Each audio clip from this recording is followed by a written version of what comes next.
গত 4 দিন টানা ভারত পাকিস্তানের সংঘর্ষ, অবশেষে দেখা গেল গতকাল একেবারে সংঘর্ষ বিরতি। কিন্তু সংঘর্ষ বিরতি একেবারে লঙ্ঘন করা হলো পাকিস্তানের তরফ থেকে, সেরকমই দাবি করা হচ্ছে। কিন্তু পরবর্তীতে যে পরিস্থিতি তৈরি হয়, সেখানে সংঘর্ষ বিরতির জেরে আবারও উত্তপ্ত পরিস্থিতি তৈরি হয় সীমান্তবর্তী বেশ কয়েকটি এলাকা। এবং তার জেরে যে পরিস্থিতি তৈরি হয়েছে, এই দুই দেশ এবং বিশ্বের তরফ থেকে কি বার্তা দেওয়া হচ্ছে, সমস্ত বিষয়ে একেবারে সরাসরি কথা বলে নেব। আমাদের সঙ্গে এই মুহূর্তে রয়েছেন যাদবপুর বিশ্ববিদ্যালয়ে আন্তর্জাতিক সম্পর্ক বিশেষজ্ঞ ওম প্রকাশ মিশ্র। আপনার কাছে প্রথমেই যাব, এই যে ভারত পাকিস্তানের সংঘর্ষ তৈরি হয়েছে, তো সেই সংঘর্ষ বিরতি পরবর্তীতে আবারও সংঘর্ষ লঙ্ঘন করা হলো, কি বলবেন? না, ভারতবর্ষ এবং পাকিস্তান উভয় দেশের পক্ষ থেকেই ঘোষণা করা হয়েছিল যে গতকাল 5টার সময় থেকে বিকেল 5টা সময় থেকে সংঘর্ষ বিরতি। পরবর্তীতে দেখা গেছে যে এটা সংঘর্ষ বিরতি যে ঘোষণা সেটা উল্লঙ্ঘন করা হয়েছে পাকিস্তানের পক্ষ থেকে। যদিও পাকিস্তানও ক্লেম করেছে যে বেশ কিছু জায়গায় ভারতবর্ষ সংঘর্ষ বিরতি যে ঘোষণা তা উল্লঙ্ঘন করেছে। কিন্তু সার্বিকভাবে ব্যাপারটা হচ্ছে যে ভারত এবং পাকিস্তানের মধ্যে যে 22শে এপ্রিল থেকে যে টানাপোড়েন চলছিল, যখন পাকিস্তান মদতপুষ্ট সন্ত্রাসীরা ভারতবর্ষে, আমাদের দেশে, কাশ্মীরের পহেলগাঁওয়ে 26 জনেরও বেশি নিরীহ মানুষকে নির্বিচারে হত্যা করেছিল, তার বিরুদ্ধে ভারতবর্ষের যে চিরাচরিত যে প্রতিবাদ এবং চিরাচরিত যে অবস্থান, সেটাকেই ব্যক্ত করে ভারতবর্ষের পক্ষ থেকে অতি অবশ্যই আমরা এর প্রত্যুত্তর দেব, সেটা ঘোষণা করা হয়েছিল। এবং গত 10-15 দিন ধরে উভয় দেশের মধ্যেই কিন্তু একটা বলতে পারেন যে প্রস্তুতি ছিল। এবং আমরা আমাদের দেশের পক্ষ থেকে অপারেশন সিন্দুর আমরা ঘোষণা করেছি। এবং বেশ কিছু টেরোরিস্টদের যেটা জায়গা, সেটা ইন্টারন্যাশনাল বর্ডারের বাইরেও আর লাইন অফ কন্ট্রোলের কাছেও, সেখানে আর কি আমরা সেগুলিকে গুড়িয়ে দিয়েছি।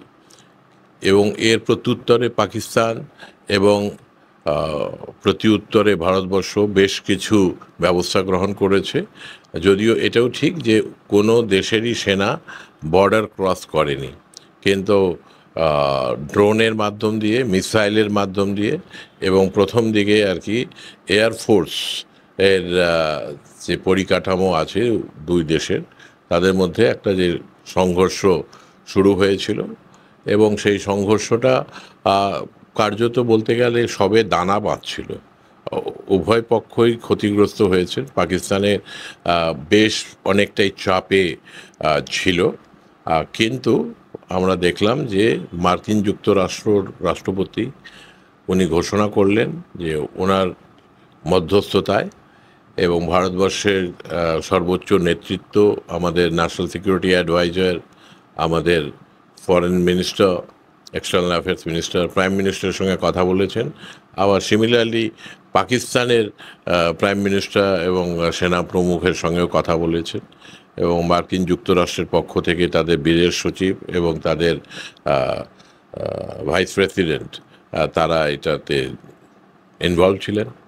এটা কেন হলো, কি হলো, সারা দেশে তো এখন এই প্রশ্নটা হচ্ছে যে এই সংঘর্ষ বিরতি আচমকা ঘোষণা করা হলো, এটার ফলে আমাদের যে লক্ষ্য ছিল সেই লক্ষ্য ভ্রষ্ট হলাম কি না, ভারতবর্ষের যে অবজেক্টিভ ছিল পলিটিক্যাল, স্ট্র্যাটেজিক, মিলিটারি, সেটা আমরা সেই অভীষ্ট লক্ষ্যে পৌঁছতে পারলাম কি না।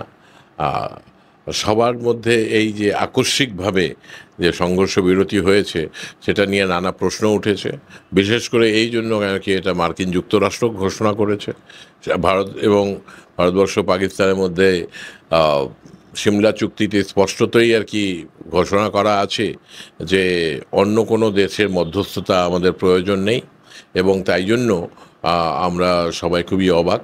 এবং আমাদের দেশের যারা মিলিটারি জেনারেল, বিশেষ করে যারা রিটায়ার্ড, তারা বারবার করে এই কথাটা বলছেন এবং সবাই আমরা খুব অবাক হয়ে যাচ্ছি। পাকিস্তান তাদের মতো করে ব্যাখ্যা করছে আর ইন্টারপ্রেট করছে, আমরা অতি অবশ্যই আমাদের মতো করে ব্যাখ্যা করব, ইন্টারপ্রেট করব।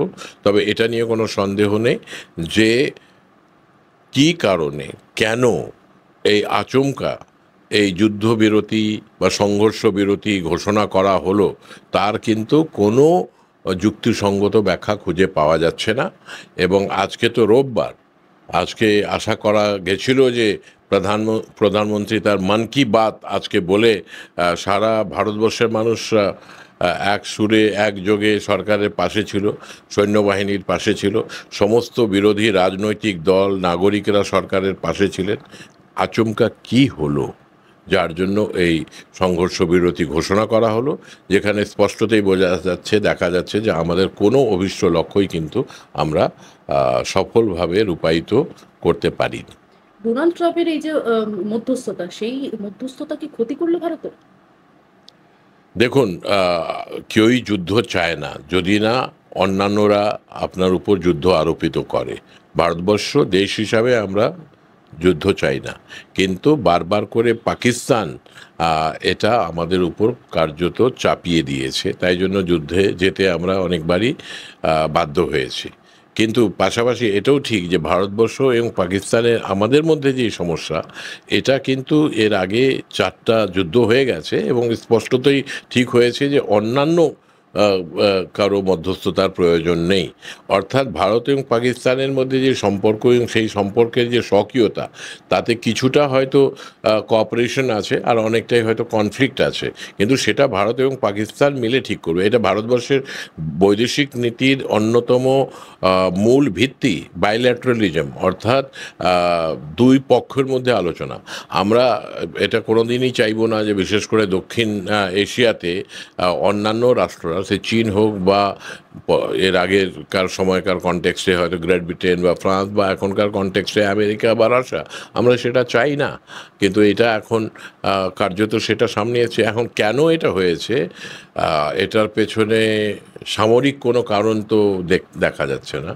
রাজনৈতিকভাবেও এটা কারো সুবিধা তো হবে না, বিশেষ করে যারা রুলিং এস্টাবলিশমেন্ট, অন্তত ভারতবর্ষের রুলিং এস্টাবলিশমেন্টের।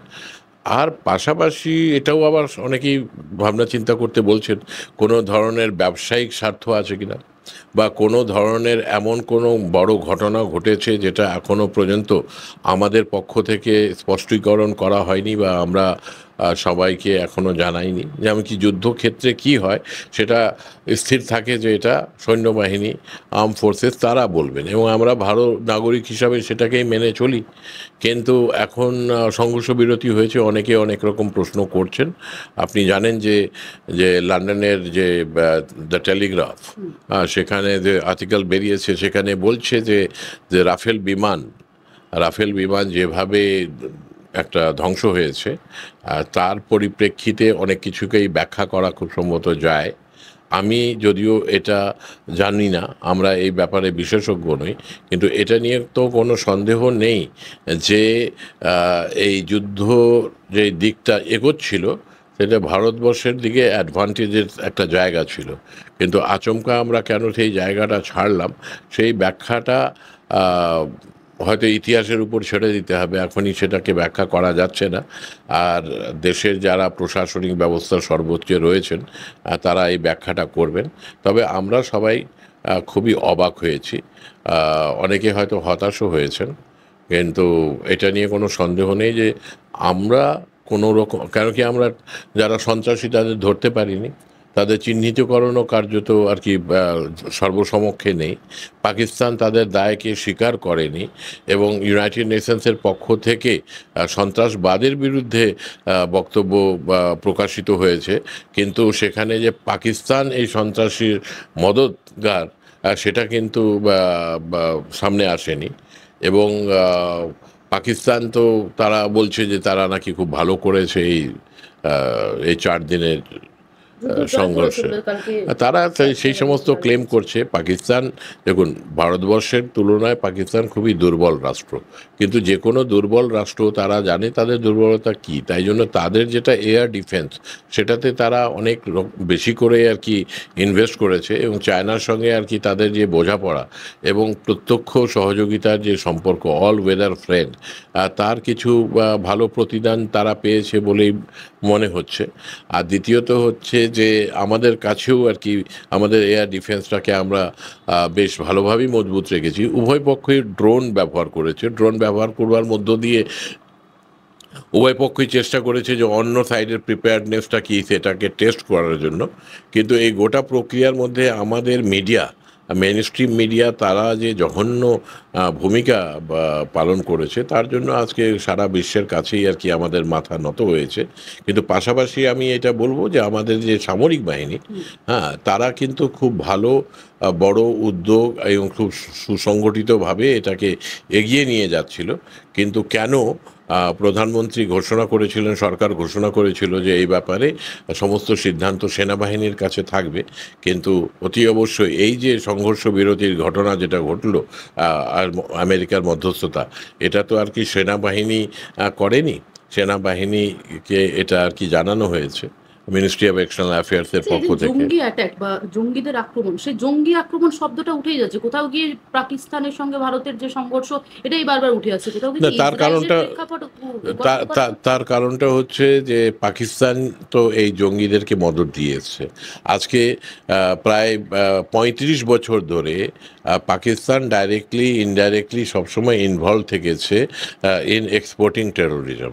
কিন্তু উল্টো দিকটা হচ্ছে যে গত প্রায় 10-15 বছর ধরে পাকিস্তান, যারা সন্ত্রাসবাদের জনক বলা যেতে পারে, তারা কিন্তু নানাবিধ সন্ত্রাসী আক্রমণে তারাও কিন্তু শিকার। আর বর্তমানে যেটা এর আগে পুলওয়ামাতে হয়েছিল, বর্তমানে যেটা পেহেলগাঁওতে হয়েছে, এটাতে অতি অবশ্যই আর কি পাকিস্তানের আর কি একটা মদতের জায়গাটা প্রায় আর কি স্পষ্ট, তারা অবশ্যই স্বীকার করে না।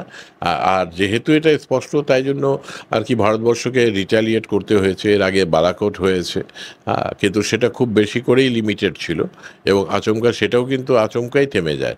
এখনও কিন্তু পুলওয়ামাতে যে সন্ত্রাসী হামলা হয়েছিল, কারা সংগঠিত করেছিল, তাদেরকে কিন্তু চিহ্নিতকরণ করা যায়নি। হ্যাঁ, এবং বর্তমানেও কিন্তু একই রকম জায়গা দাঁড়িয়েছে। আমরা মনে করছি যে এটা পাকিস্তানের আর কি যারা আইএসআই বা তাদের যে এজেন্সি, তাদের কাজ, কিন্তু সেই ব্যাপারে আর কি আমাদের পক্ষ থেকে স্ট্রেট আর কি কোনো বক্তব্য, মানে তাদের চিহ্নিতকরণ করা এখনও কিন্তু সম্ভবপর হয়নি। তো সব কিছু মিলিয়ে ভারতবাসীদের কাছে একটা স্বস্তির জায়গা যে কেন আমরা যুদ্ধ করব, যুদ্ধ না করাটাই ভালো, সেটা একটা দিক। কিন্তু যেহেতু আমরা প্রায় যুদ্ধে নেমে পড়েছিলাম, তাই জন্য সেটাকে কিন্তু একটা আমাদের লক্ষ্য পূরণের জায়গা থেকে সরে এসে সংঘর্ষ বিরতি হয়ে গেল, আচমকাই হয়ে গেল। কোন কারণে হলো সেটা জানা গেল না। ভারতবর্ষের সরকার কোনো ব্যাখ্যা দেয়নি, মন কি বাতে সেটা ডিসকাশন হয়নি, কোনো ব্যবসায়িক স্বার্থ সংঘাত যুক্ত আছে কিনা সেটা বোঝা গেল না। তো তার ফলে ভারতবর্ষের মানুষ আমরা সবাই খুবই হতাশ এবং নির্বাক। আমেরিকাকে বন্ধু রাষ্ট্র হিসেবে দেখা হয়, ভারতের বন্ধু রাষ্ট্র। আমেরিকা দাবি করছে পাকিস্তানও তার বন্ধু রাষ্ট্র, ভারতও তার বন্ধু রাষ্ট্র। সেখানে দাঁড়িয়ে ডোনাল্ড ট্রাম্প এরকম দাবি করছে, কিন্তু সেখানে দাঁড়িয়ে যে বিষয়টা দেখাচ্ছে যে পাকিস্তান আমেরিকার থেকে যে লোন আগে নিয়েছিল, আইএমএফ লোন, সেই লোন পরিশোধ করতে পারেনি। তার পরবর্তীতে দেখা গেল 1 বিলিয়ন লোন দেওয়া হয়েছে পাকিস্তানকে। এই বিষয়টা না, সেটা হচ্ছে যে এটা নিয়ে 28 বার পাকিস্তান লোন চেয়েছে এবং তাদেরকে লোন দেওয়া হয়েছে ইন্টারন্যাশনাল মনিটারি ফান্ড থেকে। এখানে ভারতবর্ষের ভূমিকা রয়েছে, কিন্তু খুব বেশি না, কারণ কি ইন্টারন্যাশনাল মনিটারি ফান্ডে যারা যত আর কি পুঁজি বিনিয়োগ করেছে সেই হিসেবে তাদের ভোটিং রাইট রয়েছে। এবং এখানে এই লোনটা আর কি আন্তর্জাতিক স্তরে আইএমএফের বডি তারা স্যাংশন করেছে। এই আমরা মনে করি যে পাকিস্তান এই লোন বা যেই অর্থ সাহায্য তারা যেটা পাচ্ছে, তাতে তাদের যে যুদ্ধ প্রস্তুতি সেগুলিকে আরও তীব্র করবে, বা ভারত বিদ্বেষ যেটা তাদের রয়েছে সেটাকে করবে। কিন্তু পাশাপাশি এটাও ঠিক জানতে হবে আর মানতেও হবে যে পাকিস্তান এখন কিন্তু খুবই একটি গরিব দেশই বলা যেতে পারে, এবং অনেকটাই আর কি ইন্টারন্যাশনাল কোঅপারেশন, ইন্টারন্যাশনাল লোনের উপর তারা নির্ভরশীল। এবং ওখানে আর্মির যেরকমভাবে আর কি দাপট, এবং সেই দাপটকে রক্ষা করতে গিয়ে তারা কার্যত গণতন্ত্রকে বিসর্জন দিয়েছে। যিনি নির্বাচিত তাদেরকে জেলে পাঠানো হয়েছে, নির্বাচিত অনেকেই আর কি আততায়ীদের গুলির শিকার হয়েছেন, বম ব্লাস্টের শিকার হয়েছেন। তো এটা পাকিস্তানের আভ্যন্তরীণ অস্থিরতাটা মাত্রাতিরিক্ত, এবং সেটা আরও বেড়ে গেছে। এবং এই যুদ্ধ যদি আরও 10-15 দিন এগোতো তাহলে সেই অস্থিরতাটা কিন্তু খুব বড় করে সামনে আসতো। এবং তাই জন্য আজকে সবাই এই প্রশ্নটা করছেন যে ভারত কেন মাত্র 4 দিনের মাথায় এই সংঘর্ষ বিরতিতে রাজি হলো। তার উত্তরটা অতি অবশ্যই আমাদের সরকার দেবে, আর হয়তো সরকার দেবে না, কিন্তু ইতিহাসে সেটা সবসময় এই প্রশ্নটা কিন্তু থেকে যাবে যে কেন এই আচমকা এই দ্রুত সংঘর্ষ বিরতি করা হলো, এটা কার স্বার্থে হলো, কাদের দ্বারা হলো, এবং এটার মাধ্যম দিয়ে আমরা কি লাভান্বিত হলাম, না আমাদের আসলে বড় ক্ষতি হয়ে গেল। আচ্ছা, এই যুদ্ধ পরিস্থিতি শুরু হওয়ার কয়েকদিনের মধ্যেই, এই 4 দিনের মধ্যেই আমরা দেখতে শুরু করলাম বিভিন্ন রাজনৈতিক দল একেবারে উঠে পড়ে লেগেছিল যে যুদ্ধ নয়, শান্তি চায়, যুদ্ধ বন্ধ করা হোক। আপনি কি মনে করেন? না, আমি মনে করি যে কথাটা ঠিক নয়। সমস্ত রাজনৈতিক দল সরকারের পাশে দাঁড়িয়েছে, সমস্ত অপোজিশন পলিটিক্যাল পার্টি, যাদের যাদেরই যাদেরই পার্লামেন্টে প্রতিনিধিত্ব রয়েছে তারা সবাই করেছেন। আর আপনি যাদের কথা হয়তো বলছেন ইন্ডিভিজুয়ালি, দেখুন ইন্ডিভিজুয়ালি প্রায় কেউই কিন্তু যুদ্ধ চান না। তো তাই জন্য এই প্রশ্নটা হচ্ছে একটা কি কনটেক্সটে আসছে, প্রসঙ্গটা গুরুত্বপূর্ণ। তাই জন্য হয়তো অনেকে অতি উৎসাহে হয়তো তারা এই সময় বলছেন যে আমি মনে করি আমি তো যুদ্ধর পক্ষে নই, কিন্তু যখন যুদ্ধ চলছে তখন যুদ্ধের পক্ষে নই বলাটা হয়তো খুব একটা বুদ্ধিমানের কাজ নয়, বা ভালো নাগরিকের হয়তো কাজ নয়। যুদ্ধ শুরু আগে বলা উচিত, এখন যুদ্ধ বিরতি হয়েছে এখন হয়তো তারা বলতে পারেন, কিন্তু যুদ্ধ চলাকালীন সময় সেটা আর কি অ্যাভয়েড করা উচিত। বেশ কিছু নাগরিকরা সেটা হয়তো অ্যাভয়েড করতে পারেনি। কিন্তু আপনার যেটা ব্রড প্রশ্ন, এক্ষেত্রে দেখা যাচ্ছে যে ভারতবর্ষের সমস্ত রাজনৈতিক দল তারা কিন্তু পার্লামেন্টে এবং পার্লামেন্টের বাইরে সরকারকে সম্পূর্ণভাবে সাহায্য করবে, সহযোগিতা করবে, এবং আর্ম ফোর্সেস জিন্দাবাদ বলেই কিন্তু তারা এগিয়েছে। যেখানে পাকিস্তানি থেকে শুরু করে কিছু কিছু পাকিস্তানি প্রেমী মানুষজন রয়েছে, তারা দাবি করছেন যে এই যে অ্যাটাকটা করা হচ্ছে, ভারতের সচিবের তরফ, বিদেশ সচিব বলুন, ভারতের বিদেশ মন্ত্রকের তরফ থেকে বারে বারে দাবি করা হয়েছিল যে তারা কিন্তু পাকিস্তানের কোনো সেনাবাহিনী বা পাকিস্তানের সাধারণ মানুষের উপর অ্যাটাক করেনি, তারা জঙ্গি যে গোষ্ঠীগুলি ছিল সেগুলিতে একেবারে অ্যাটাক করেছিল বা আক্রমণ করেছিল, তাও কিন্তু ভারতের তরফ থেকে জানানো হয়েছিল। পাকিস্তানের তরফ থেকে দাবি করা হচ্ছে একটা শিশু হত্যা হয়েছে, শিশু প্রাণ গেছে, এরকম দাবি করা হচ্ছে। কোথাও গিয়ে কি ইসরায়েলের যে ঘটনা আছে সেখানে ভারতকে দ্বিতীয় ইসরায়েল বলে সাবিত করার বা প্রমাণ করার চেষ্টা? না, সেটা পাকিস্তান তাদের প্রোপাগ্যান্ডা করবে, আর আমরা আমাদের বক্তব্য রাখবো। কিন্তু প্রথমে আপনার প্রশ্নের প্রথম দিকের উত্তরে বলি, ভারতবর্ষে কেউই পাকিস্তান প্রেমী নয়। পাকিস্তানের ব্যাপারে আমাদের দৃষ্টিভঙ্গি কি হওয়া উচিত এটা নিয়ে নানা মত প্রকাশের জায়গা আছে, মতবিরোধের জায়গা আছে, কিন্তু কেউ পাকিস্তান প্রেমী এটা কথা বলাটাই ভুল। আমরা আমাদের দেশে সবসময়, আমি এক সময় ডক্টর মনমোহন সিংয়ের যেটা ন্যাশনাল সিকিউরিটি অ্যাডভাইজারি বোর্ডের আমি সদস্য ছিলাম, ওই 2004-2006 ওই সময় কিন্তু আমাদের নিজেদের মধ্যে নানা রকম আমরা চিন্তাভাবনা করতাম, নানা রকমের আর কি ডিবেট হতো। কিন্তু তাই বলে কেউ কাউকে আমরা বলবো যে সে পাকিস্তান প্রেমী, হ্যাঁ, তো সেটা ঠিক নয়। ওটা একটা আভ্যন্তরীণ রাজনীতির একটা কনটেক্সটে প্রোপাগান্ডা ইত্যাদি ইত্যাদি। আজকাল এগুলি সব বেশি হচ্ছে। হ্যাঁ, ভারতবর্ষে কেউ পাকিস্তান প্রেমী নেই, আবার পাকিস্তানেও কেউ কিন্তু ভারত প্রেমী নেই। তবে আপনি যদি দুই দেশেই দেখেন, তাহলে ভারত এবং পাকিস্তান উভয় দেশকেই আর কি যাতে সহাবস্থান ভালোভাবে তারা একসঙ্গে একযোগে কাজ করুক, এটা তারা ভাবনা চিন্তা করেন। এটা সব সময় রয়েছে এবং আগামী দিন সব সময় থাকবে। কিন্তু এটাও ঠিক যে পাকিস্তান তারা নিজেরাই আর কি টেরোরিজমকে, একটা সন্ত্রাসবাদকে আর কি তারা প্রশ্রয় দিয়েছে। আজকে কিন্তু তার একটা বড় মূল্য তাদেরকেও কিন্তু আহ, দিতে হচ্ছে, তার বড় মূল্য তাদেরকে দিতে হচ্ছে। আর পাশাপাশি আমাদের দেশে আমরা এটা অনেক বছর ধরে, প্রায় 3 দশকেরও বেশি সময় ধরে আমাদেরকেও একটা বড় মূল্য দিতে হয়েছে। কিন্তু এক্ষেত্রে পাকিস্তান হচ্ছে আর কি আপনি বলতে পারেন যে যারা এটার সৃষ্টি করেছে, যারা এটার জন্ম দিয়েছে, এখন তারা অনেক সময় এটাকে সামলাতে পারছে না হয়তো, এবং তাই জন্য পাকিস্তানে নানাবিধ আভ্যন্তরীণ অস্থিরতা হয়েছে। আমাদের দেশে গণতন্ত্র রয়েছে, সাংবিধানিক একটা কাঠামো রয়েছে, যেটার উপর নানাবিধ আঘাত আসছে, তা সত্ত্বেও আমরা কিন্তু সেই সাংবিধানিক যে ব্যবস্থা সেটাকে কিন্তু টিকিয়ে রেখেছি। আগামী দিনে আশা করি আরও বেশি করে মজবুত করব। আপনার কি মনে হয় অক্টোবর 7-এর যে ইসরায়েলের হামলা, সেই হামলার মতন কি 22 এপ্রিলের যে পেহেলগাম ঘটনা, সেই ঘটনা কি মানুষ ভুলে যাবে?